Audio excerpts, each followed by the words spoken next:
Este video es la tercera parte de una secuencia de videos de reposición de una hora de clase perdida por una encuesta de la Escuela de Informática.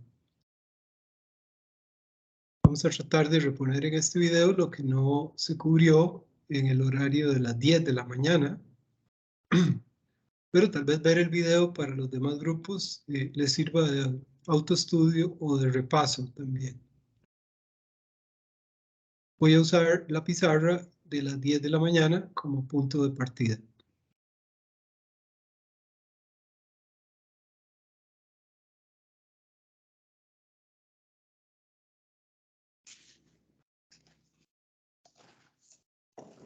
Ok.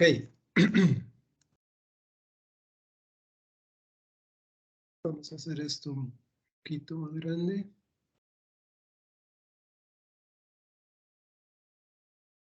Entonces hacemos aquí un resumen de lo que estamos haciendo o estábamos haciendo, definiendo operaciones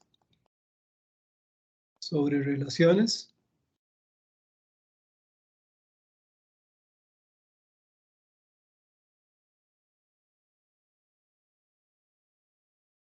Y entonces hablamos de la unión de dos relaciones,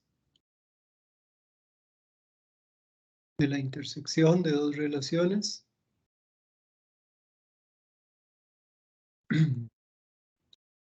de la inversa de una relación,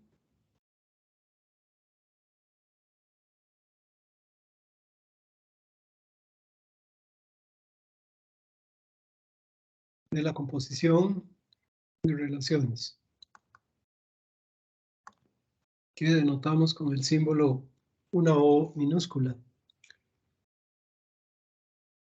Supongamos que R1, R2 y R son relaciones sobre A.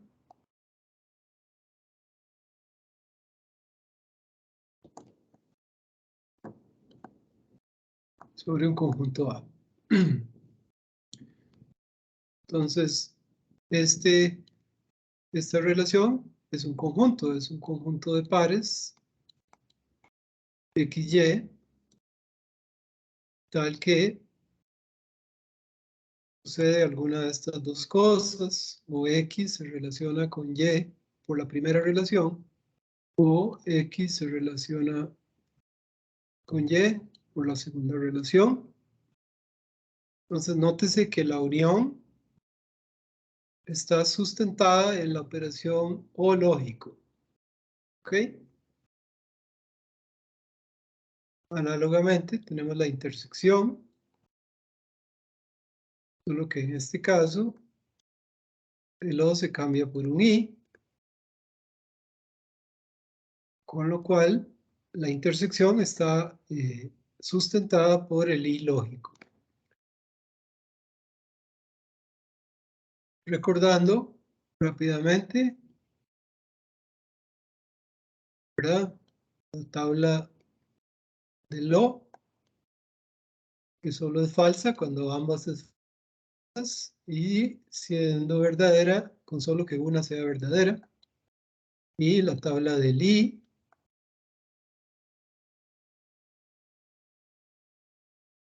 que es como simétrica, digamos, siempre es falsa, con solo que uno sea falso, y la única manera que sea verdadera es que ambos sean verdaderos.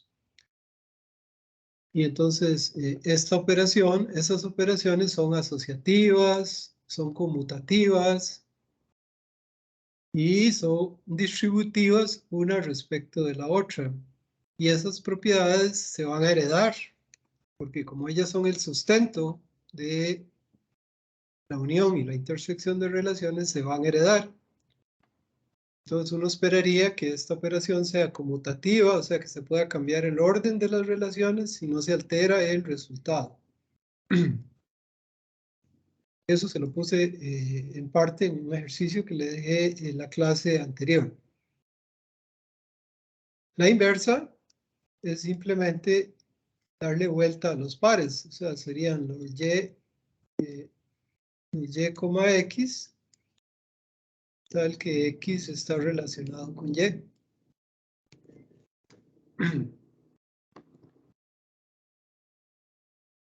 Como esas son relaciones, todas ellas se podrían representar como matrices. Entonces viene un teorema, digamos, ¿verdad? Un teorema que dice que la matriz de la unión de dos relaciones es tomar la matriz de una relación y sumarla con la matriz de la otra relación.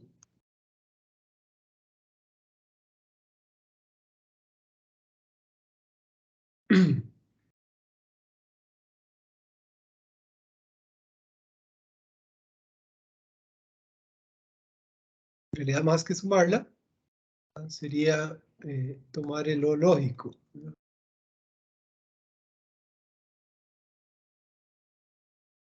Donde esto significa hacer un OR en cada entrada, de cada entrada con cada entrada.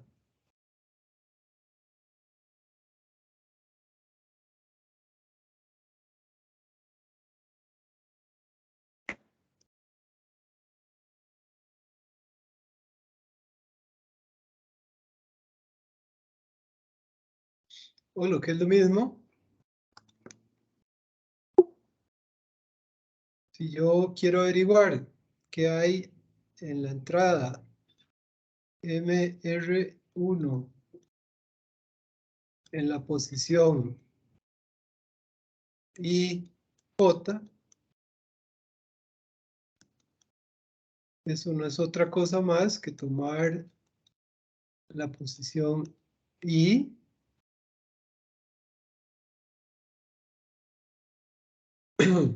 J de la primera relación y hacerle un OR, ¿verdad?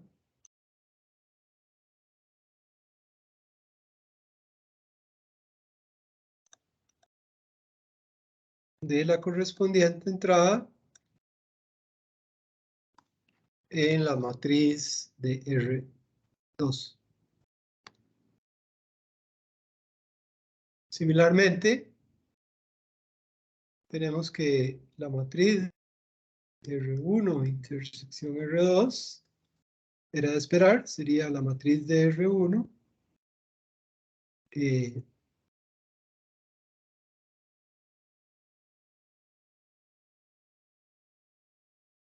usamos ampersand para I, usando la idea de Python, con el I de la matriz R2, entrada por entrada, o sea, simplemente de nuevo, ¿qué quiere decir eso? Es que la matriz de la intersección en la posición IJ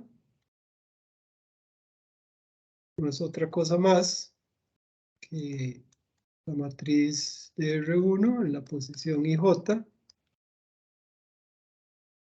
and MR2 en la posición J. ¿Ok? Y eso pues para todo y J.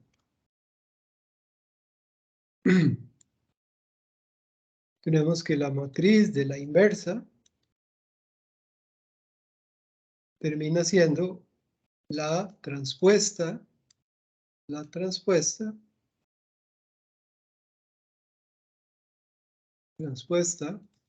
de la matriz original. Recuerde que transpuesta significa que lo que era una fila se vuelve una columna. ¿Ok?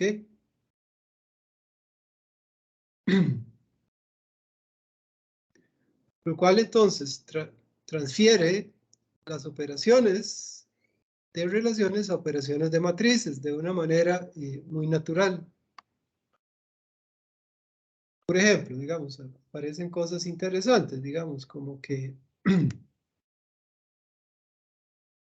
sabemos de álgebra lineal, que la transpuesta de la transpuesta nos vuelve a dar la matriz original. No, porque si cambio las filas por columnas y después las nuevas filas las vuelvo a cambiar de columnas, pues voy a regresar al estado inicial. Eso significa, claramente, eso implica, ¿verdad?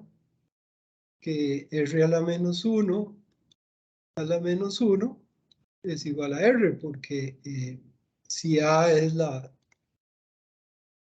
matriz de R.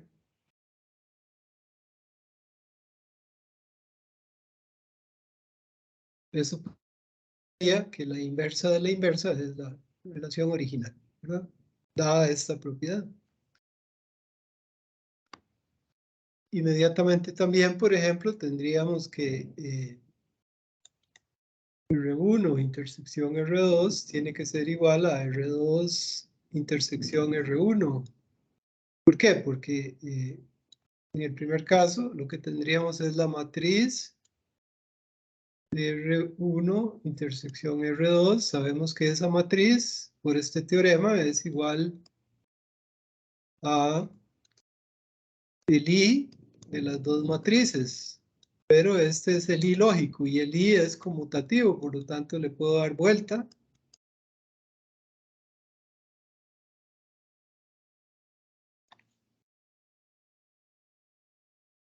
¿Verdad? Porque I es el I lógico, ¿verdad? O la conjunción que se llama, ¿verdad? Y esa sabemos que es conmutativa.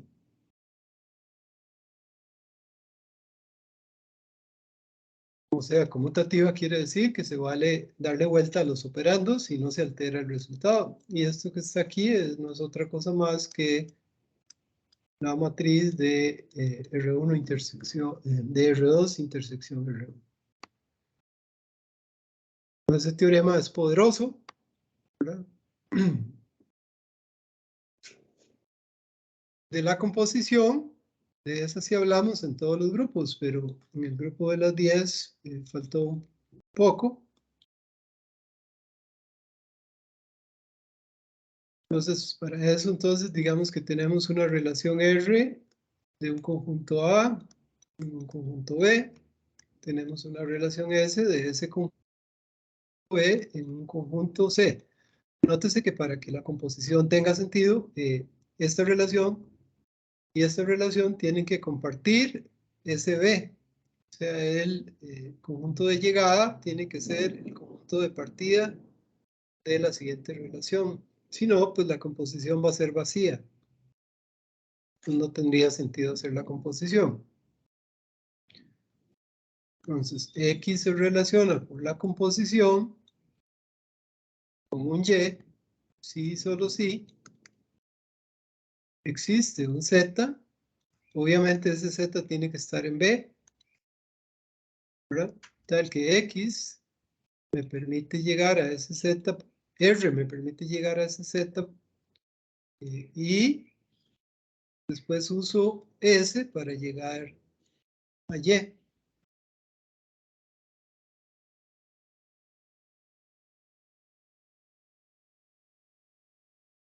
El ejemplo que poníamos era, por ejemplo, digamos que yo tengo cosas, lugares donde se venden esas cosas.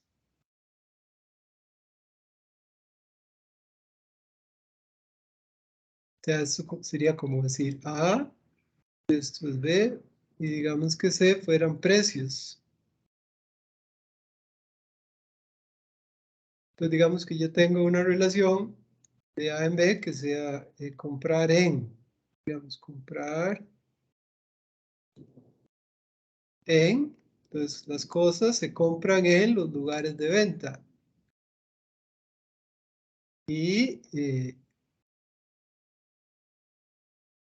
digamos que aquí me dice valor valiendo, ¿verdad? Llamémosla valiendo a esta relación. Entonces, o vendiendo, ¿verdad? A un precio, tal vez vendiendo sea mejor. Vende a diferentes precios. Los lugares venden cosas a diferentes precios. ¿Ok? Entonces yo podría armar la composición de comprar en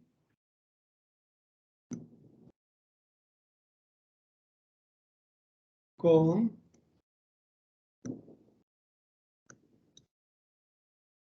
vende a, tal vez, ¿verdad? Vende a precio. Entonces me diría cuánto cuestan las cosas. Me contestaría la pregunta cuánto cuestan las cosas.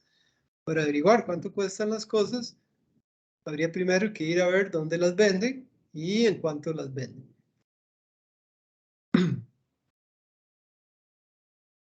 O sea, si por ejemplo una cosa fuera el juego FIFA 2022 y un lugar fuera Walmart,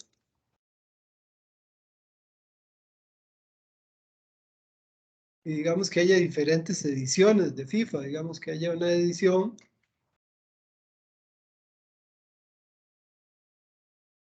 digamos, de $20, no sé, por decir algo, y una de 50.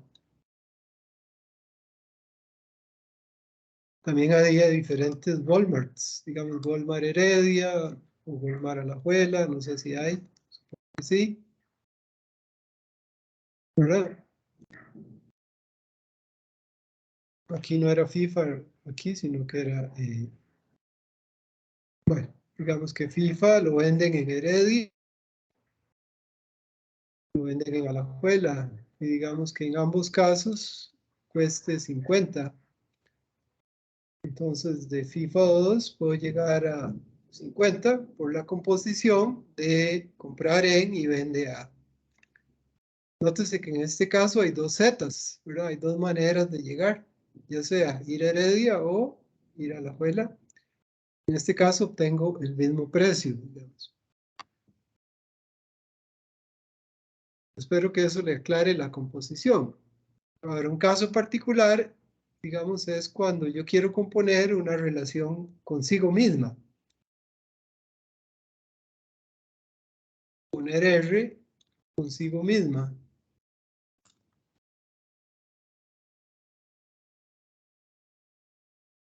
O sea, digamos que tengo, aquí está A, aquí está A, y yo tengo una relación de A en A, sobre A. Entonces, como las cosas se relacionan con cosas en A, yo puedo volver a aplicar R las veces que yo quiera. Por ejemplo, 3 veces. Entonces, de aquí a aquí, podría ir con R o R. Y aquí estoy yendo con una R. Entonces estoy pudiendo ir de esta A hasta E con dos R's primero y después con una R. Eso quiere decir que yo puedo ir primero componiendo con R y después otra vez el resultado con R.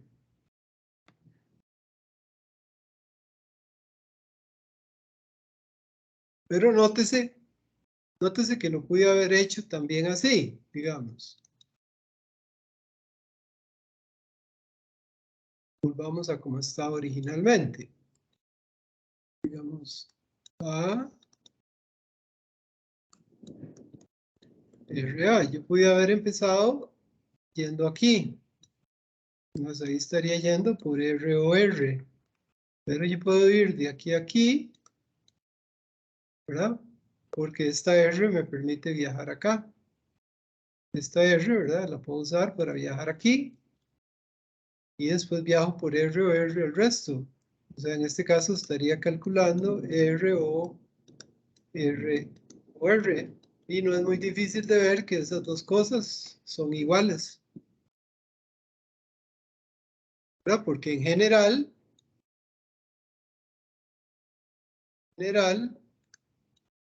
R compuesto con S compuesto con T, siempre que se puedan componer, es lo mismo que R compuesto con S compuesto con T, si lo hago de esta manera. Eso es otro teorema. Que no es muy difícil de probar.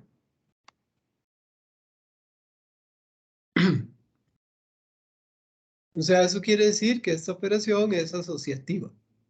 Y entonces, siempre que uno tiene asociatividad, se pregunta si habrá un elemento neutro. O sea, si habrá una cierta relación que no le hace nada por la composición a otra relación. Y esa relación es la identidad. Entonces, si definimos la identidad,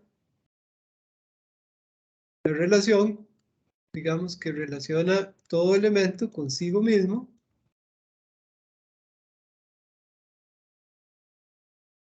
Entonces, no es muy difícil de probar de que si yo agarro R y lo compongo, R sobre A, ¿verdad? R definido sobre A. Si yo compongo R con ID A, no le hace nada, vuelve a dar R. ¿Verdad? Eso se lo dejé de ejercicio y lo mantengo como un ejercicio. Vale por el otro lado también, digamos.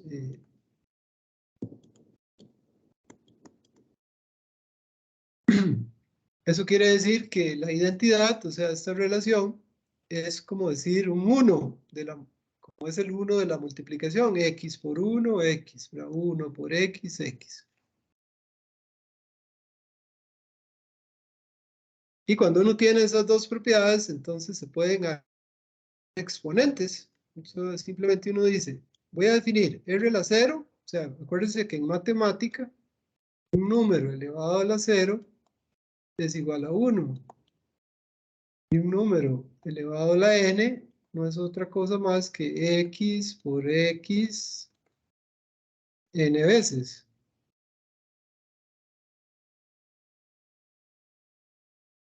O lo que es lo mismo recursivamente, eso es lo mismo que x multiplicado por x a la n menos 1. Si n es mayor que 0. Entonces, siguiendo eso, uno podría hacer este truco. Vamos a definir L a la 0 como la identidad de A. Y vamos a definir R a la N como R compuesto con R a la N menos 1. Y N es mayor que 0. O sea, una definición recursiva. ¿Ok? No es muy difícil de ver, ¿verdad? Que R a la N es igual a R compuesto con R compuesto con R. No importa cómo lo parentice, porque ya sabemos que la parentización no es relevante, pues esta operación es asociativa.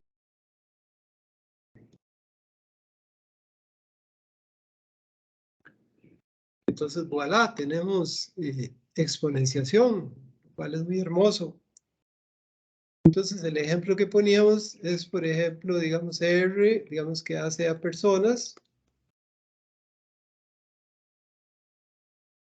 que R sea la relación conoce a, entonces R a la N, ¿verdad? X está relacionado con R a la N, y igual, ¿verdad? Si N es 0, R a la 0 es la identidad. Eso querría decir que X tendría que ser igual a Y, ¿verdad? Porque la identidad solo relaciona objetos consigo mismo.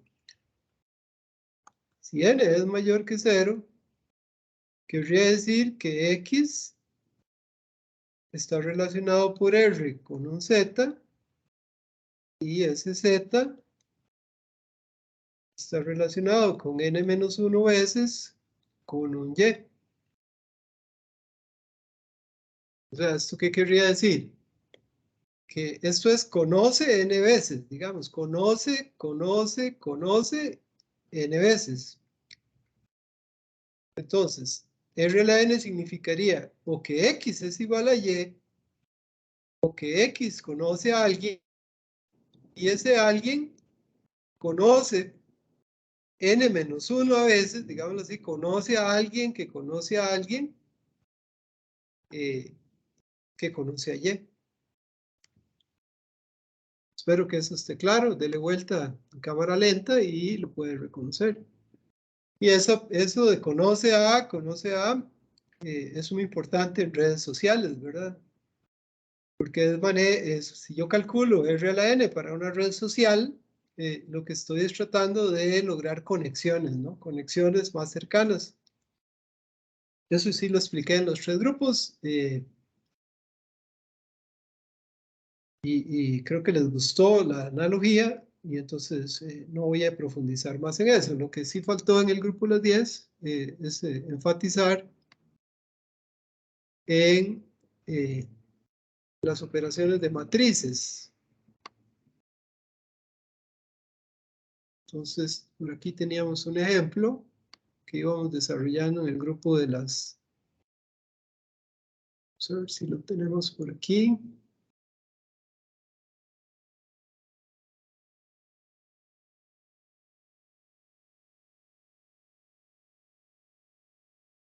Si no, pues lo hacemos nuevo. Tal vez este ejemplo que está aquí. Vamos a destacarlo aquí.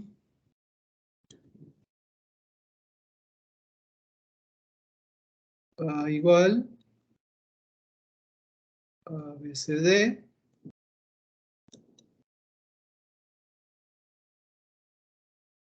Y R1 está por... A está relacionado con A.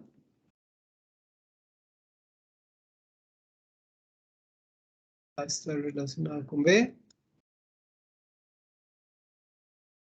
C con D.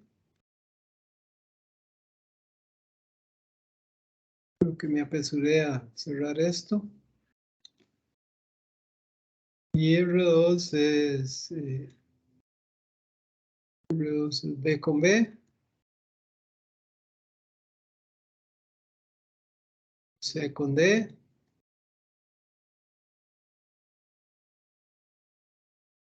Y D con C.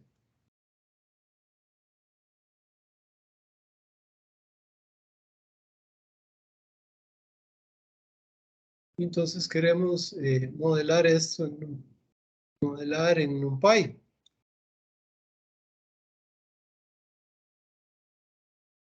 Usando matrices.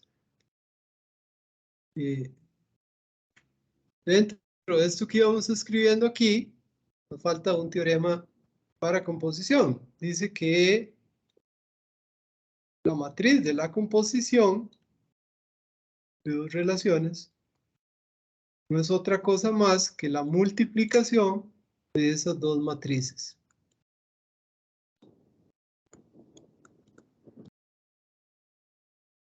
¿No?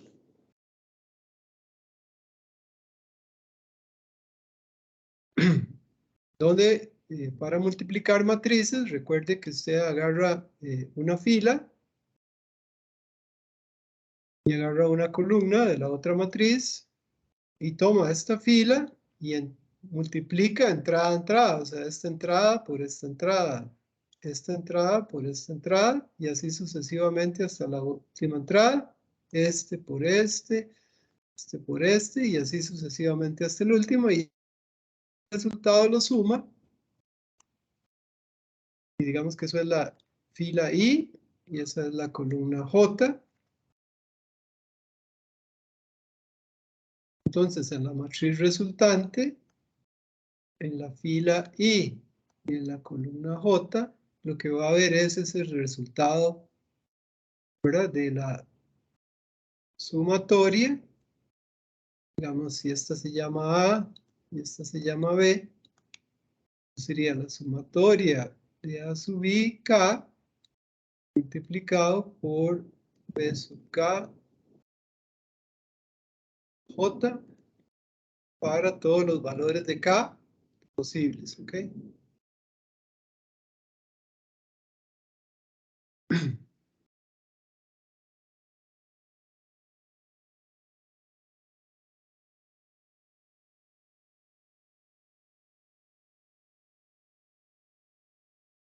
Opa.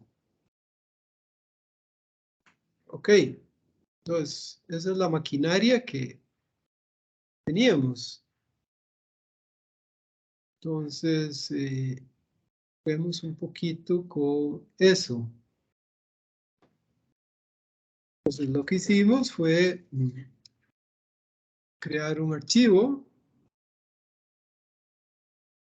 que a la 1 de la tarde, no, perdón, a las 10 de la mañana no me dio tiempo. Entonces creamos aquí Asian, así. Y aquí digamos operations, tal vez, archivo PY. Ok. Recuerde que yo estoy usando Alt Shift F8 para ejecutar Anaconda, la versión full. Y entonces voy a importar en NumPy. Y le voy a poner el alias de NP. Esto es estándar en el mundo de ciencias de los datos cuando se usa Python. Si se quiere usar NumPy, que es muy frecuente, entonces se le pone el nombre corto de NP. Entonces, cuando uno lee el código de cualquier persona en ciencias de datos, si está usando NP, ya sabe que es NumPy.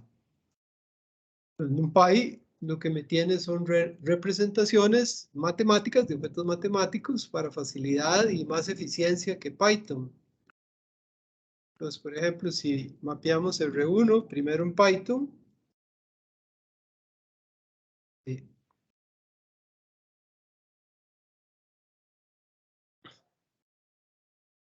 yo podría tener esa relación como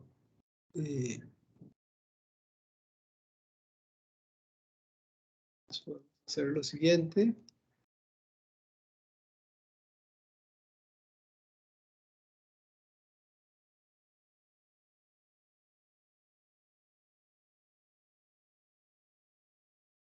Creo que lo puedo hacer más rápido. Vamos a ver. A, B, C, D. Igual a tuple.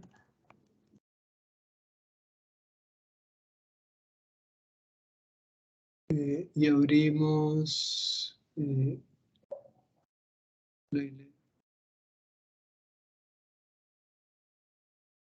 eso funciona bien.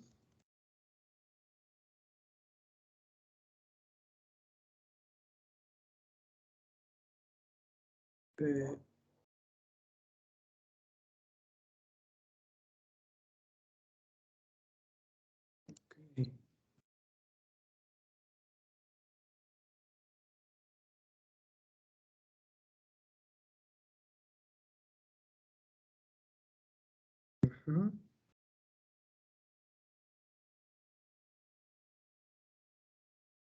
Se quedó pelado.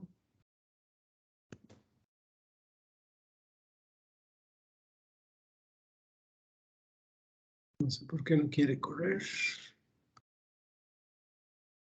Ok, B. Ok, vamos para no escribir todo eso. Entonces tenemos R1 igual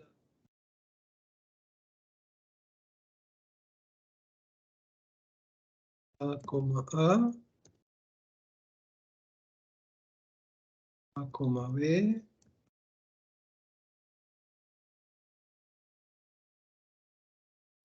D,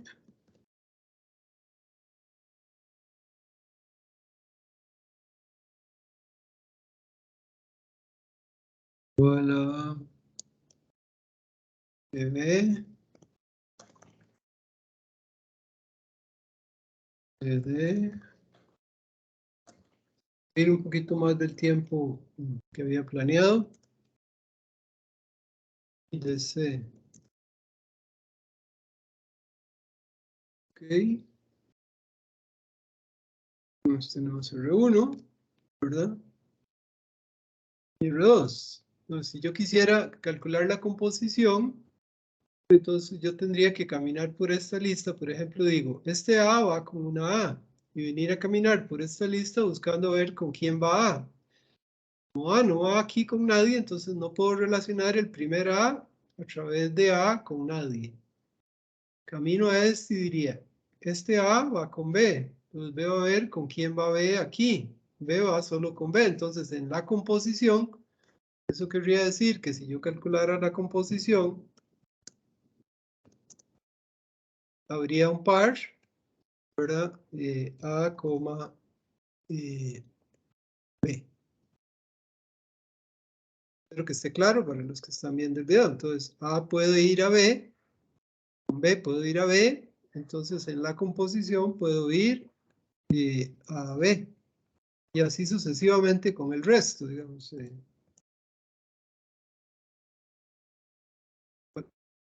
Vamos a ver si hay otra de B. B solo puede ir a B, entonces estoy listo con B. ¿Ok? Ya A no puede ir a ninguna otra parte, entonces solo me queda C. C puede ir a D. Veo a ver con quién puedo ir con D. Con D solo puedo ir a C. Eso quiere decir que C, C está en la composición. Y así sucesivamente con cada posible par. Ese algoritmo necesitaría estar caminando en las listas y no sería muy eficiente. Entonces es mejor hacer ese algoritmo usando matrices. Entonces lo que podemos hacer es convertir primero cada relación a una matriz. Va a ser más directo, pero lo voy a teclear. Digamos, suponiendo que mantenemos el orden, entonces vamos a crear esa matriz usando una lista de listas que tiene A, B, C, D, las columnas, y A, B, C, entonces son una lista de 4 listas.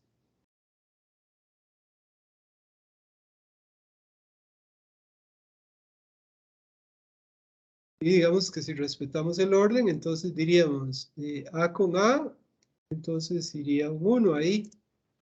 Y A con B, después A no puede ir con ninguno otro. Estamos con B, estamos en R1. B no puede ir con ninguno, entonces tendría puros ceros. Vamos con C. C no puede ir con A, no puede ir con B, puede ir con C. Perdón, no puede ir con el mismo, pero puede ir con D. ¿Ok? C con D. Y D no puede ir a ninguna parte. Sería 0,0, 0,0,0, 0. Ok, entonces MR1 sería, si no me equivoqué, ¿verdad? Sería así. Ok. Y ahora podríamos hacer MR2.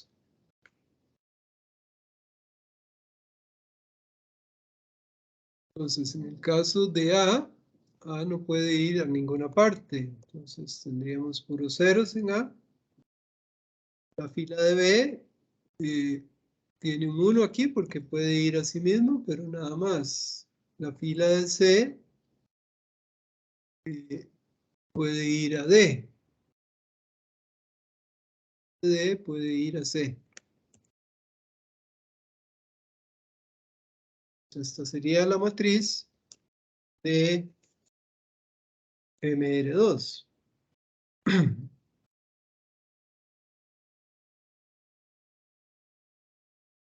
¿Ok?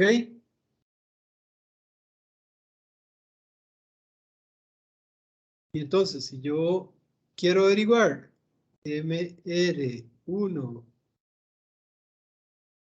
o la matriz de MR1 compuesto con R2, ¿verdad? Lo que tengo que hacer es tomar MR1 y multiplicarlo, pero recordar que en el caso de NumPy, el operador de multiplicación de matrices es la arroba, no la multiplicación.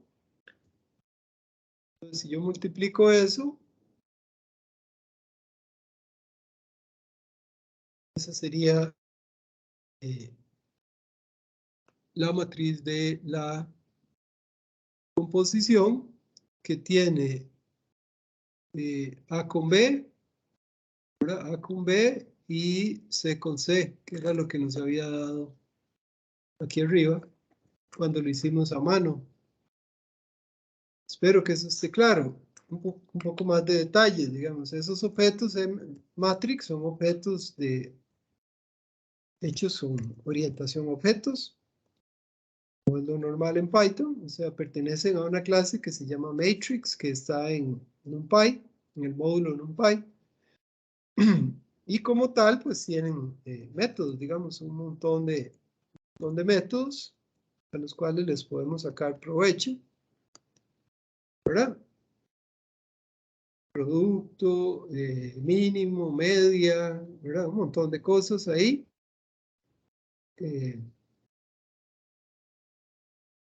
En particular tiene unos properties aquí que son métodos, digamos, por ejemplo, está el método T mayúscula, ese calcula la transpuesta. Entonces, si tenemos MR1 y le damos T, él me entrega la transpuesta, o sea, lo que era la fila se volvió la columna y así sucesivamente para cada fila. Entonces, esta sería la matriz de la inversa de R1, o sea, la inversa de R1 vista como matriz sería igual a MR1.transpuesta. ¿Okay?